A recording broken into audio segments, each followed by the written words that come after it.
Hello friends नमस्कार। बहुत बड़ा अपडेट आसिला आसिला पीएम किसान योजना कालिया योजना हेबो एकाठी आपण माने समस्त पैसा हुए जो मैंने कालिया योजना रे अंतर्भुक्त अच्छा पैसा पाउथले तो सेमाने मध्य पीएम किसान योजना रे अंतर्भुक्त हेबे एक कथा आमर जो मोदी सरकार घोषणा कर कि मोहन माझी नुआ मुख्यमंत्री से जो प्रतिश्रुति देइथिले बीजेपी सरकार तो दुई गुणा पद्म दुई गुणा विकास एवं तार लक्ष्य आसी तो आपण देखो जो मैंने कालिया योजना अंतर्भुक्त थे पैसा पाउथले सेमाने मध्य पीएम किसान योजना अंतर्भुक्त हेबे एवं वर्ष को 10,000 टंका लेखाएं पाइबे। कालिया योजना 4,000 टंका वर्ष को एवं पीएम किसान रे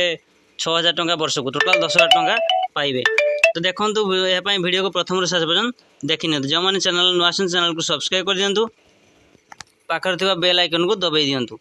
देखो पीएम किसान योजना कालिया योजना हेबो एकाठी कृषक को मिल 2 गुणा फायदा एकाठी हेबो किसान और कालिया योजना। देखो राज्य सरकार एठार घोषणा कर मोहन माझी नुआ सरकार होती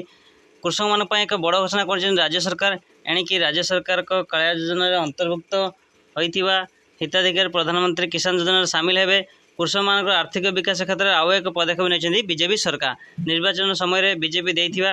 प्रतिश्रुति को पूर्ण करने आरंभ कर